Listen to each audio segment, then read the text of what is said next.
That's exactly what's happening at Shamwari, a nature reserve on the Cape of South Africa.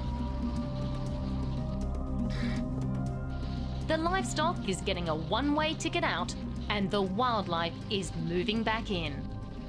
And there's nothing wilder than the big cats.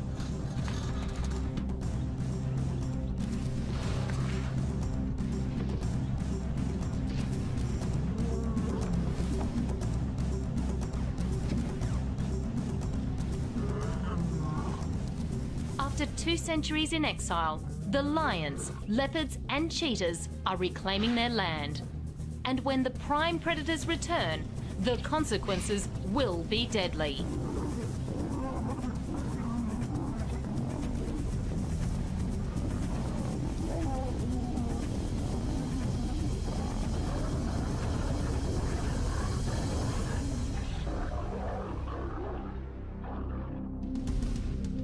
For hundreds of years, farmers on the eastern Cape of South Africa have fought to rid the land of its prime predators. The leopard, hyena, cheetah, and the biggest and strongest of them all, the lion. All of these animals were a threat to livestock. Shamwari is the site of a bold new experiment, a project that's trying to fix what generations have destroyed, transforming 20,000 hectares, 48,000 acres of barren farmland into a wildlife sanctuary. First, the electric fences went up. Then the wild animals started arriving. There's already a large herd of elephants. There are zebra, wildebeest, black and white rhino, and the most graceful of all African animals, the giraffe.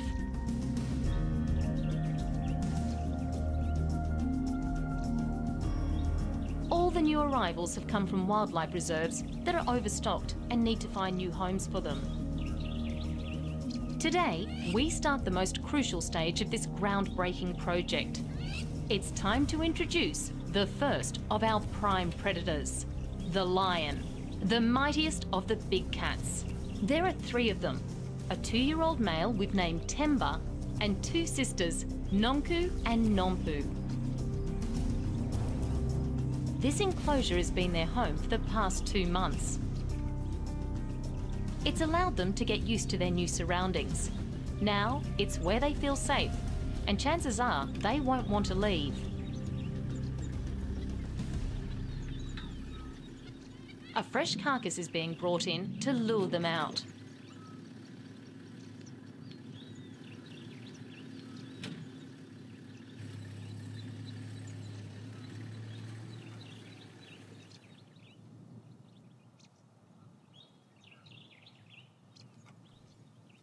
It's working. Nonku and Nompu lead the way. They haven't been fed for the last few days, and their hunger is overcoming their anxiety.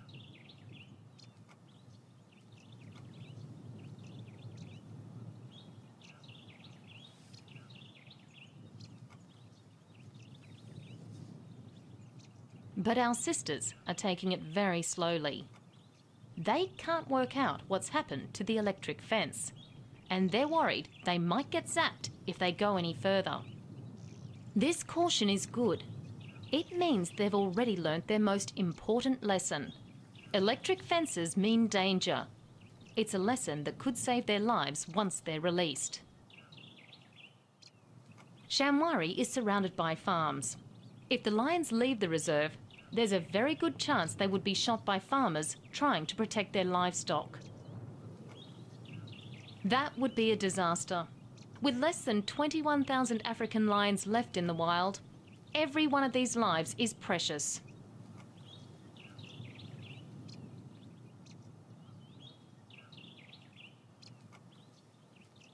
Back in the enclosure, Temba, our young male, is still hiding. He's letting the sisters check if it's safe. He probably won't come out until after dark.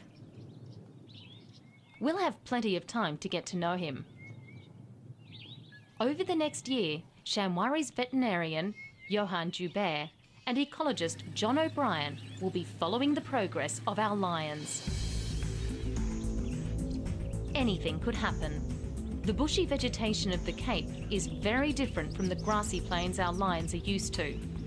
Different hunting techniques will be needed. The success of the entire project requires the lions to adapt quickly to their new terrain.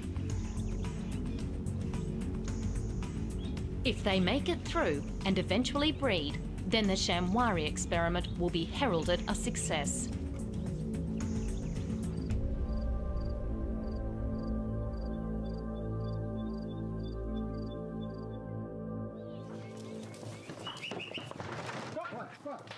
With the lions back, the top priority is making sure there's enough for them to eat, and that means stocking the reserve with the right kind of prey species. These zebra were bought at a livestock auction, a place where excess stock from overcrowded game reserves is sold. The rarer the animal, the higher the price tag.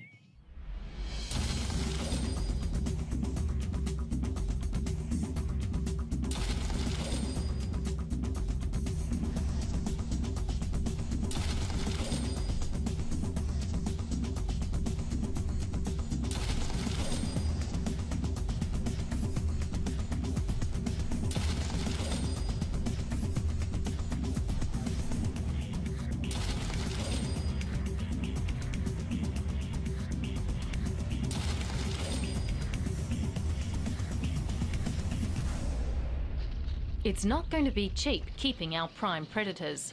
Lions need a fresh kill about every 3 days.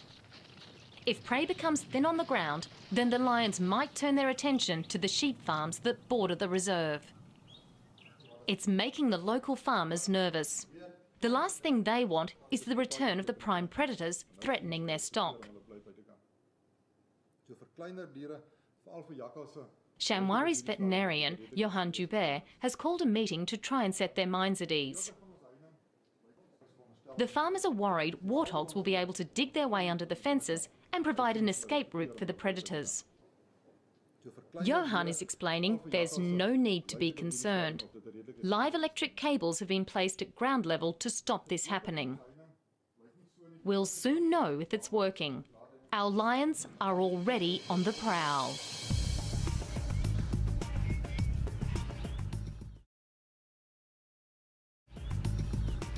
It's been 3 days since Temba and the sisters left their enclosure, and Shamwari's ecologist John O'Brien is on their trail. We need to see if they've made a kill. We catch up with Temba checking out his new home. It's our first good look at our young male, and he's spectacular. Temba has been fitted with a radio collar. It's the best way to keep track of the 3 lions and ensure they're staying well away from the farms. There's not much of a welcoming committee for our new arrivals. Warning cries are sounding out across Shamwari. The prime predators are back in town. And for the first time in almost 2 centuries, a lion's roar is heard on the Cape of South Africa.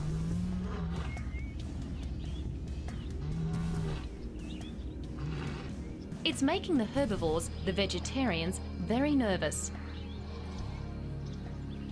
While a lion is no match for a fully grown elephant, the little ones could be in danger. These females are forming a fortress around the babies. There's no way a lion could penetrate that wall of defence. Lions usually feed about once every 3 days, so they must be getting hungry, but they still haven't made a kill. That's not to say they haven't been trying, but some of their attempts have been a little ambitious. A lion is no match for a black rhino. That horn can do some serious damage. Rhinos are also very aggressive and completely fearless. They're one of Africa's most dangerous animals. Luckily, this rhino sees Nonku and Nompu as little more than an irritation. He's more interested in scent marking his territory. It's good to see our sisters hunting together, but in this case, they give it a miss. A wise move. Their next target is also a bad choice, a giraffe.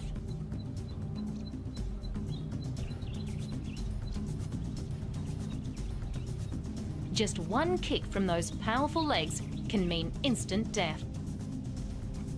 It's very rare for inexperienced lions to bring down a giraffe, and it's going to take a lot more time and practice before Nonku and Nompu stand any chance of succeeding. On average, lions will only succeed in killing once out of every 5 attempts, and Nompu is already nursing a wound from an earlier encounter with an impala. Our male Temba isn't being much help. Females tend to make the kill, then the males move in to feed. That's not to say our sisters don't need Temba. His role is vital in stopping rival males entering their territory and killing future cubs. But for today, the sisters have given up. They'll be going hungry for another night.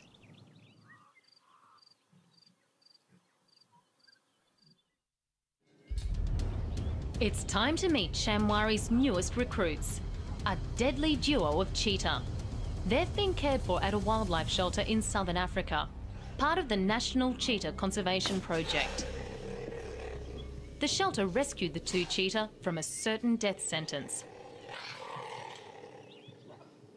They'd been wreaking havoc on local wildlife, drastically diminishing stocks.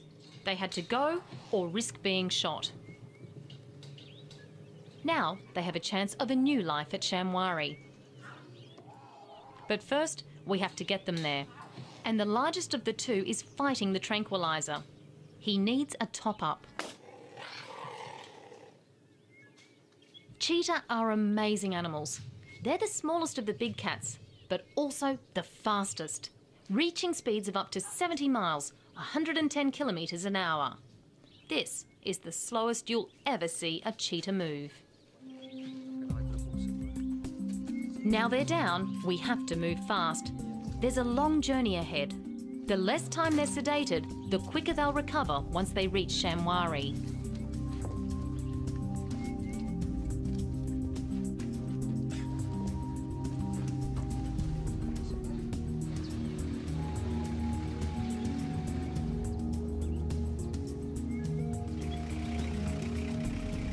A 5-hour flight, 4 men and 2 cheetah make for a deadly combination on a small plane. Everyone will be looking forward to touchdown at Shamwari.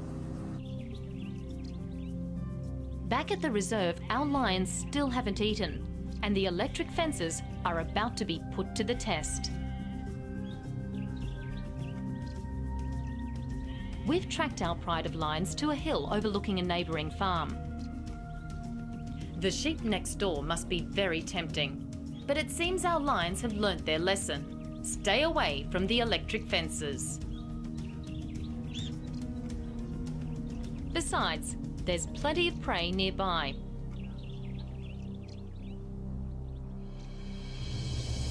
The chase is on.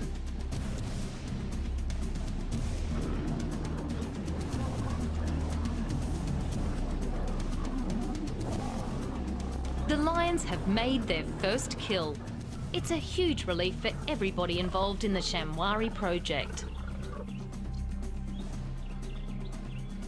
Normally, the male would eat first. He's the strongest, so there's no arguing. But Temba is still young, and his females are holding their own.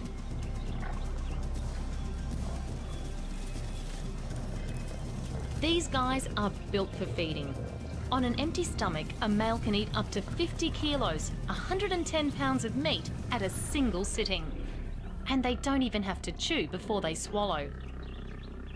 Their digestive system can process meat so efficiently, they can just bolt it down. To remove the flesh from bones, they use their tongues, which are as rough as sandpaper. Just licking a person's skin can draw blood. 45 minutes later, the lions were gone, and so was the reed buck. Our lions have passed their first test. They've learnt to hunt in their new terrain.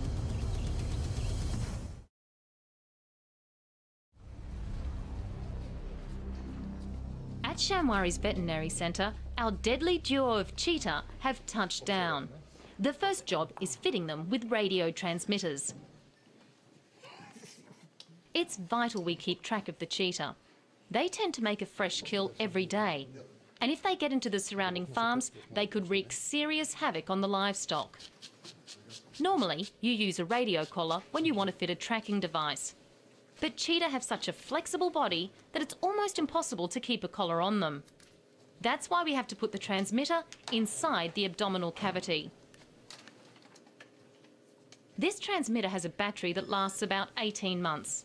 By then, our deadly duo should be well and truly settled into their new home.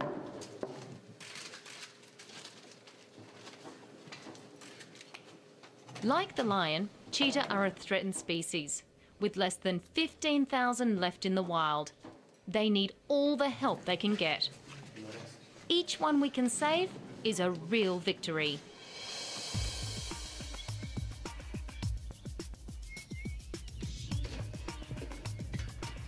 The cheetah will spend several weeks in this enclosure getting used to their new surroundings and learning about the electric fences. Then they'll be joining the lions and going it alone. Every animal introduced to Shamwari plays an important role keeping nature in balance. The smaller predators benefit from the cheetah. Cheetahs are notorious for being wasteful. They only like fresh meat. That means the smaller carnivores, like these jackals, can feast on the leftovers.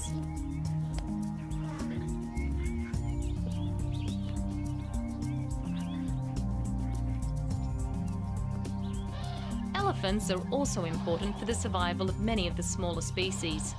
They open up thick bush and create pathways for other animals to move along and feed from. These other animals then play their role in the ecosystem. Like the bat-eared fox, it's vital in pest control, keeping down the numbers of rodents and small insects.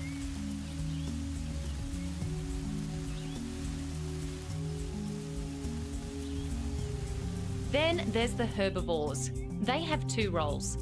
First, they're nature's gardeners, pruning the trees and grass, keeping the plants healthy.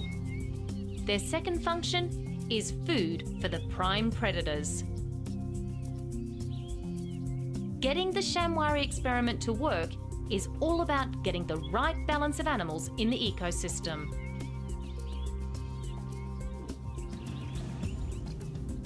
Out on the savannah, Temba and the sisters are settling in. Even though they've overcome their first hurdle, hunting, there are many more challenges to come.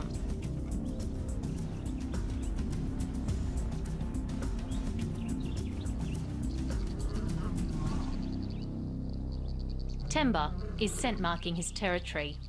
He can hear the distant roar of another pride. Our lions are no longer alone, and that means danger. Shamwari has introduced another male and two females to the southern part of the reserve. They're about the same age as Temba and the sisters, so the groups are evenly matched. Things are about to get very interesting. Lions are highly territorial. Newcomers won't be welcome.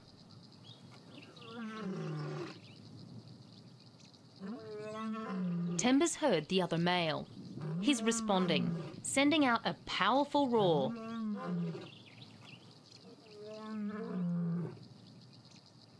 The new male will be getting the message loud and clear. Stay away unless you want trouble. Nonku and Nompu are also on full-scale alert. They're sniffing the air for signs of the intruders. There's a lot at stake. Once a pride has established its territory, it will often pass it on from generation to generation. Everyone's nervous. The sisters know that if Temba takes over a new pride, there will be other lionesses to compete with. Nonku is about to play her ultimate card. She's pretending she's in estrus, ready to mate. If Temba mates with her, it'll confirm her status as chief female in the pride.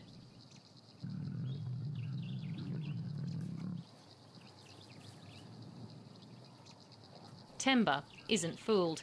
He's sniffing her scent and suspects she's trying to trick him.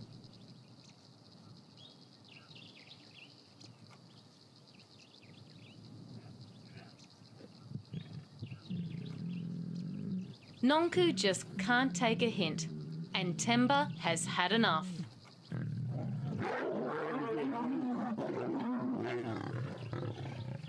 All of our lions are very edgy. The last thing they want is a confrontation with the new pride.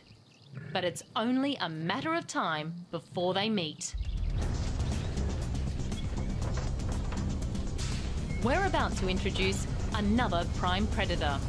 This time it's the brown hyena, one of Africa's most common carnivores and one of the most important.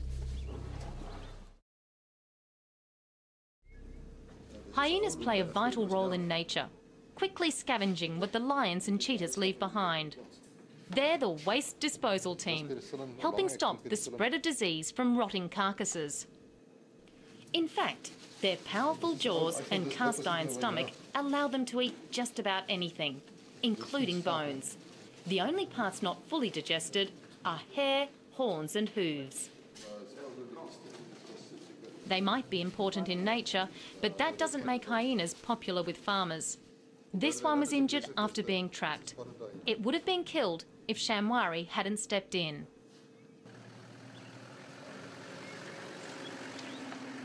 Now the hyenas will call Shamwari home.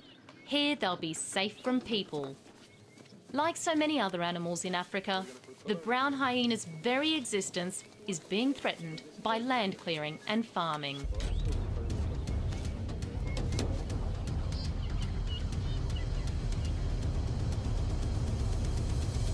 It had to happen, and it has, sooner rather than later. The two lion prides are about to meet. The southern male has moved into Temba's territory.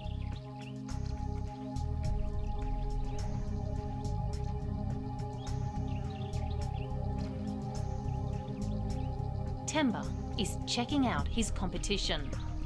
The southern male is all too aware he has company, but he's pretending not to notice.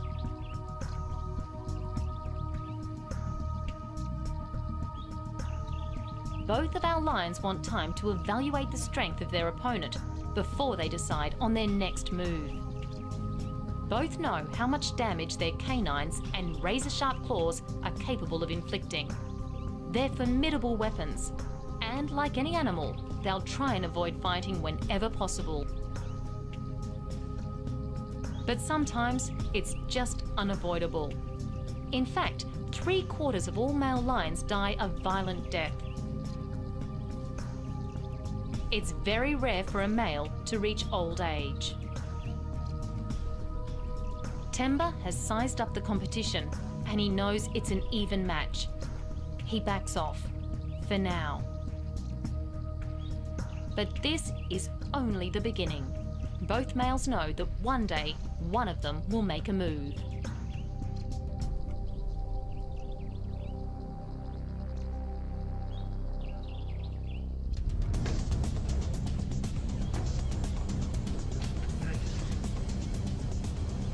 And still the predators keep coming. This time it's the turn of one of Africa's oddest looking animals. Servals are part of the wildcat family. They're unusual because they've got long legs like a giraffe and large ears like a bat, making them one of Africa's most extraordinary animals. But just like a cat, they've also got razor-sharp claws and teeth. Even when drowsy, they can do a lot of damage.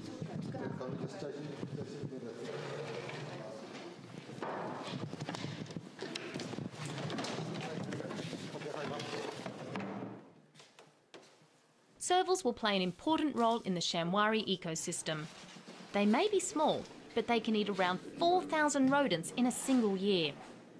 And without predators like the serval, rodents can reach plague proportions. Outside, the fence to their enclosure has had to be built extra high. And that's because of those giraffe-like legs. They're long enough to allow them to leap high into the air. They can even catch a bird in flight. If the hyenas are Shamwari's garbage disposal unit, then that makes the servals in charge of pest control.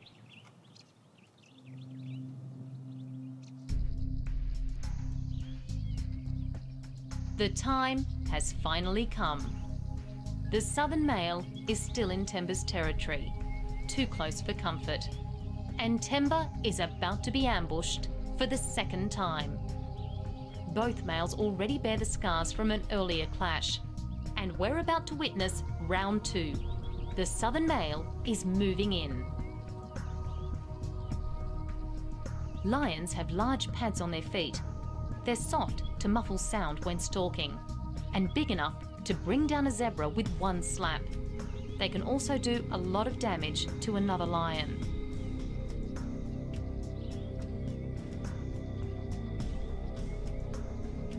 And here comes the southern male.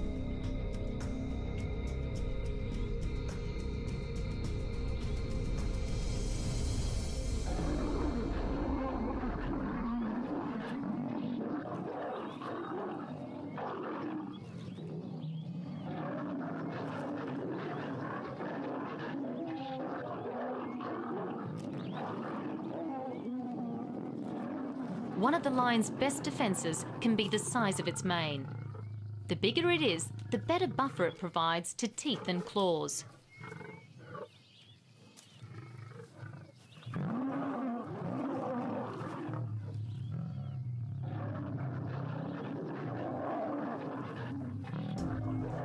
When lions fight, it can only be for short spurts. Each attack takes up a lot of energy, and lions don't have many sweat glands, so they need time to cool down. It looks like round 2 has gone to Temba.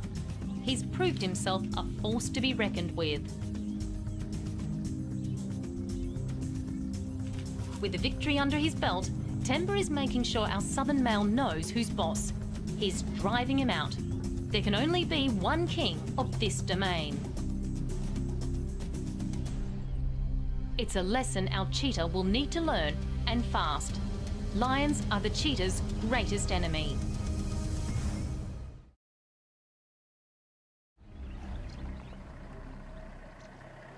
We're on the trail of our deadly duo.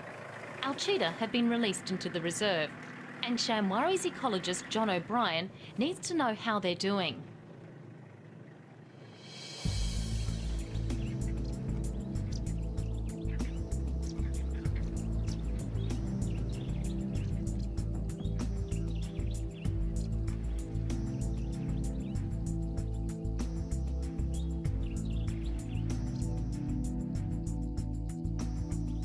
Cheetah might be the fastest land animal, but they can only maintain top speed for a short time. It's important they're close to their prey before they pounce.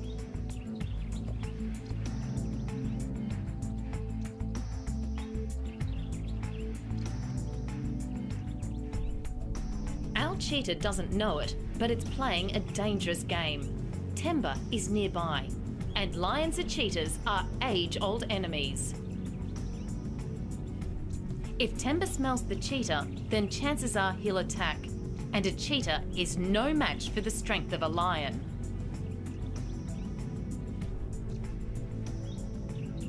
But for now, the wind is blowing in the cheetah's favour. Temba hasn't picked up its scent. Luck seems to be in the cheetah's favour today. It's brought down an ostrich.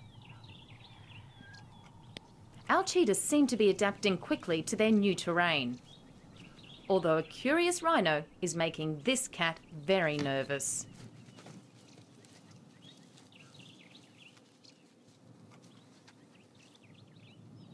Once a cheetah has caught its prey, it has to eat quickly. All too often a leopard or lion will come and take it. In fact, lions get 40% of their food by stealing it from other predators.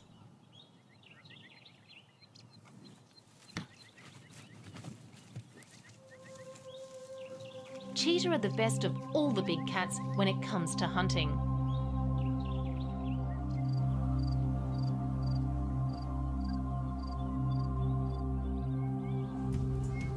A new day and our southern male is going it alone. He didn't just lose the fight with Temba, he's also lost his females.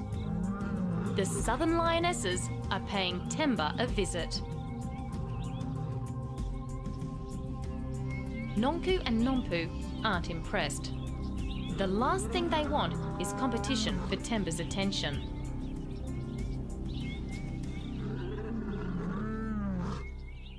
Our sisters decide to fight this battle with love. Lions have scent glands on their body, and the sisters are exchanging their scent by rubbing against Temba. This helps bond the group together. With new lions on the scene, they need to give Temba all the attention they can. He's the strongest ally they have.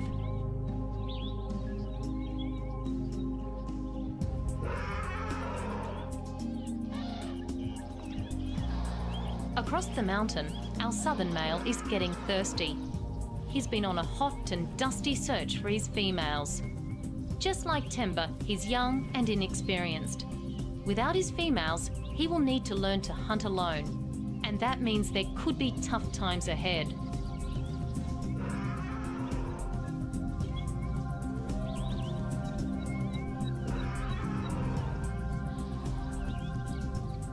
But there's no need to worry. Temba just isn't interested in the southern females. He's ignoring them and sticking with Nonku and Nompu. They've become a close group.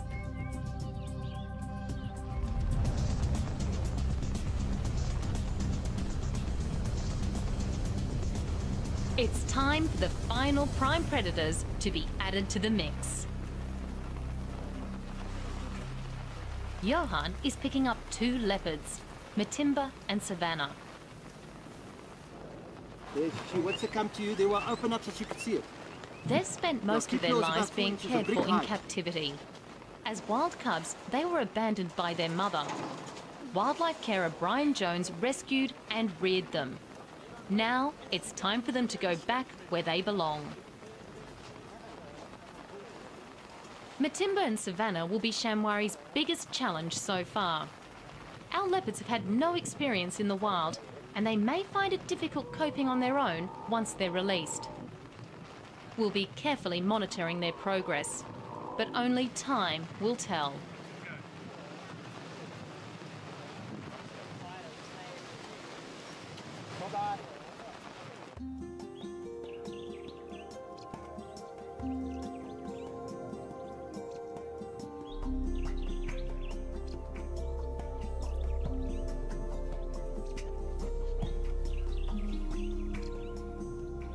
Shamwari's dream of an African wilderness is nearing completion. It's one thing to have a vision, but it's another matter altogether to keep the money coming to finance it. For many animals in Africa, ecotourism is their only hope. That's why Shamwari has opened its doors to visitors. It's the only way to keep the reserve stocked and the predators fed.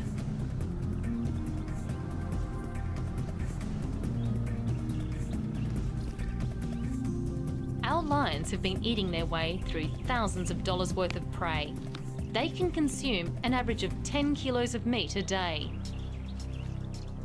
In just 12 months, they've made 121 kills, including 13 wildebeest, 46 kudu, 21 warthog, 8 eland, 4 zebra and 12 ostrich. They've even managed to bring down an adult male giraffe. Now that takes some serious teamwork. The Shamwari experiment is really working. Temba and the sisters have adapted well to their new terrain and are hunting as an efficient unit.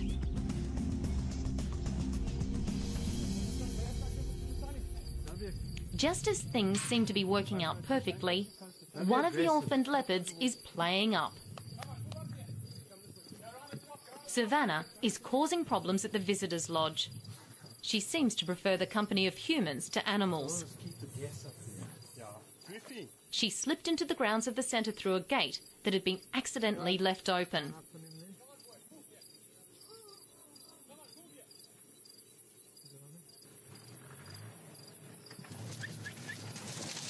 The workers are trying to encourage her away from the main complex.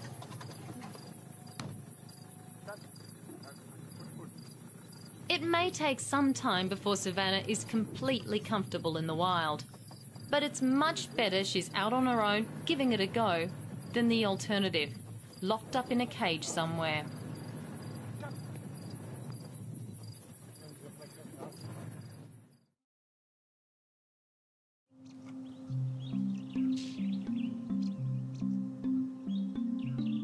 Savannah the leopard might be misbehaving, but elsewhere things are going to plan. Our pride is acting just as lions should, hunting in the morning and at the end of the day when it's coolest. They've totally adapted to life at Shamwari.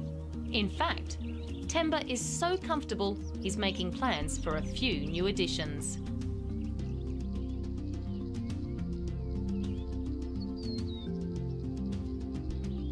He's started to show a keen interest in Nonku. It's just what everybody hoped for.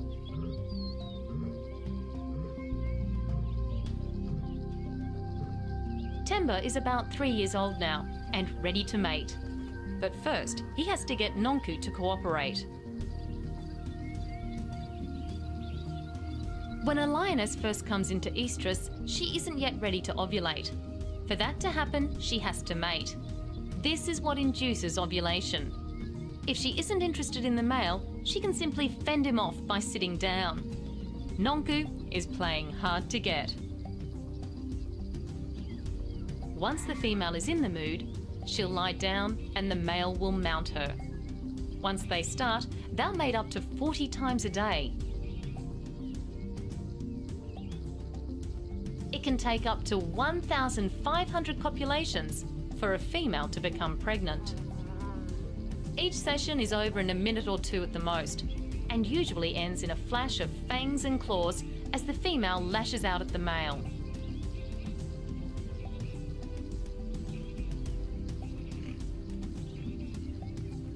This display could have something to do with the fact that the penis is covered with spines pointing away from the tip. Dismounting must be painful for the female.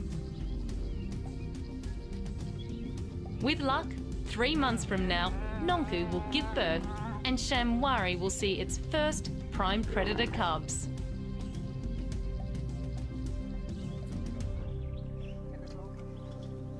Not all of the lions that come to Shamwari make it back to the wild. The Born Free Centre at Shamwari is a retirement home for abused and neglected big cats. Like this old fellow, saved by the foundation from a life in a barren cage in Athens, Greece. He's joined by a female, also rescued from terrible conditions in the same park.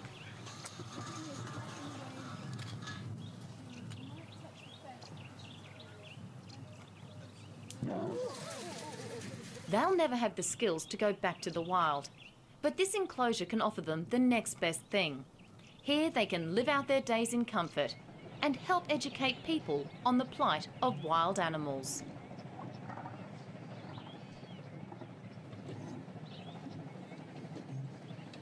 Out on the reserve, it's a big day for Temba. It's been 12 months since our lions were introduced to Shamwari, and Temba is having his radio collar removed. Okay, that's all right. Johan and John are confident the lions no longer pose a threat to nearby farms. They've well and truly settled into their new environment. They're hunting well and defending their territory, so there's no need to keep such a close eye on them. Nonku has sensed something's wrong. She's keeping a protective watch on Temba. It's good to see. The pride is continuing to work as a close-knit unit. But this is creating a problem. The only way to get to Temba is to dart Nonku as well.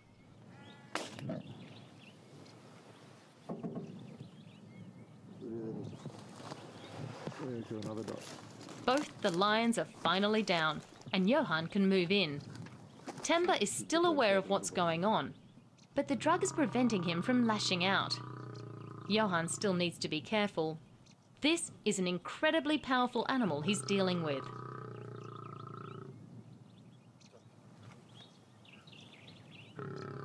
Finally, that collar is coming off.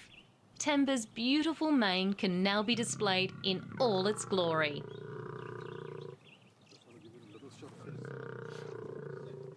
That's one down, but there's another one to go. We need to move fast. The drug is already wearing off, and Johan still has to get the dart out of Nonku. First, she needs a shot of antibiotics to stop any infection from the wound.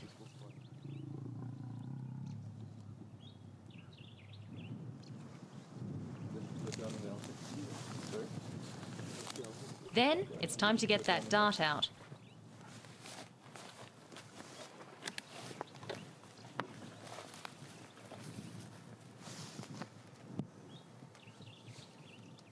It's also the perfect opportunity to give her a quick checkup. Nonku's showing thickening around the skin above her teats. That's great news. It means she's probably pregnant. This is really exciting. Nonku is a beautiful animal in top condition. She would make a wonderful mother. That's all we have time for. We have to get going. The last place you should ever be is out of a jeep with a fully alert lion. We leave Temba and Nonku knowing the Shamwari experiment is right on track to becoming a total success.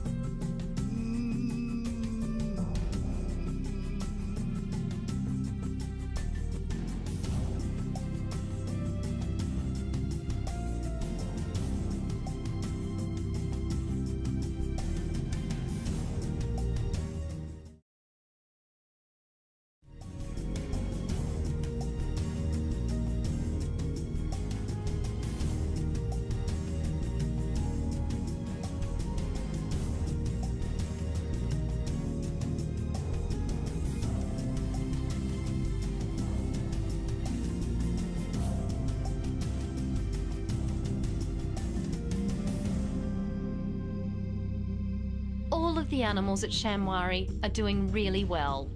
Our leopards have finally settled into their new home. Savannah, the inquisitive one, has lost her interest in humans and is spending more and more time in the trees where she belongs. The elephants are another success story. They were the first animals to be introduced to the reserve 4 years ago and are now breeding at almost double the national average.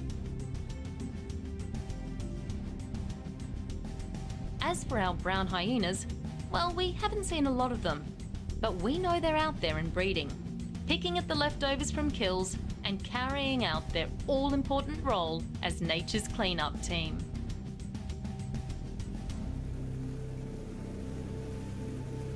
The only downside has been the death of one of our cheetah. It strayed a little too close to our lions and was killed. It's unfortunate, but it's also a natural part of life amongst Africa's wild animals. As for our lions, well, it continues to be good news. Shamwari now has 2 new additions. These youngsters are the first lion cubs to walk this land in nearly 200 years.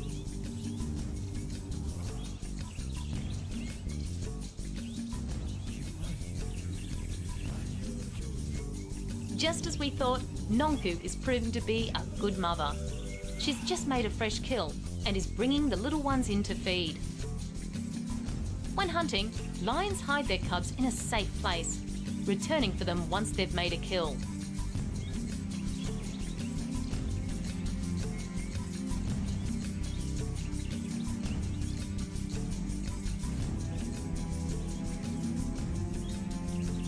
We've named the first cub Tamarat, which means miracle, and the second one is Azizi, or precious one.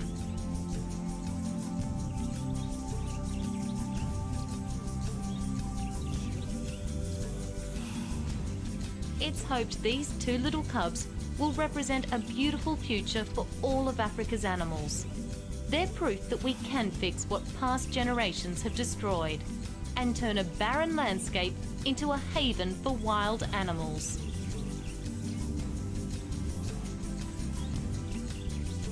The Shamwari experiment has shown us that every animal plays a vital part in keeping the land healthy.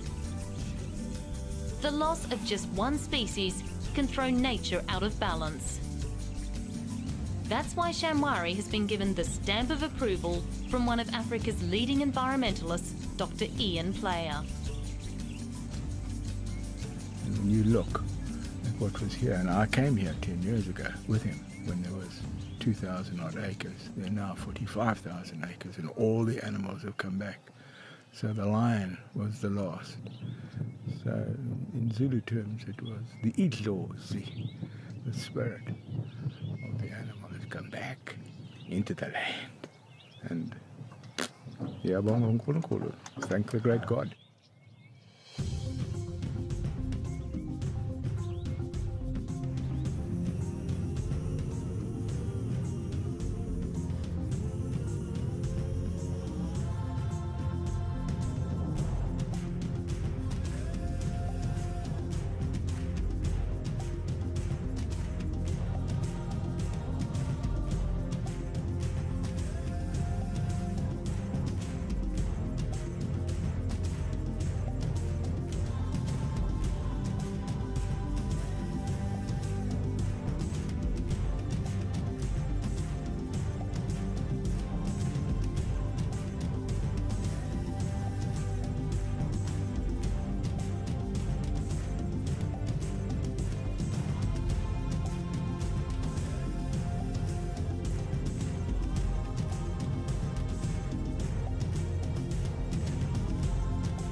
Two years later, we returned to the Eastern Cape to see how our lion cubs were doing.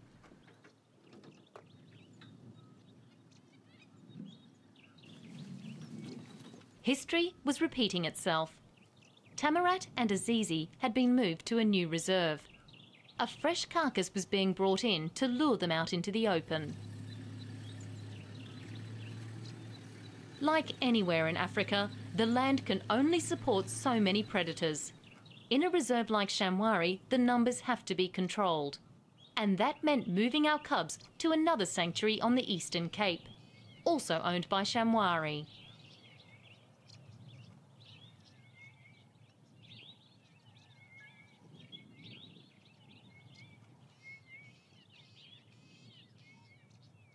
Azizi is first out. Unlike his father so long ago, he's used to people, and that makes him a lot braver. Their new home is another barren piece of farmland that's being transformed into an African wilderness.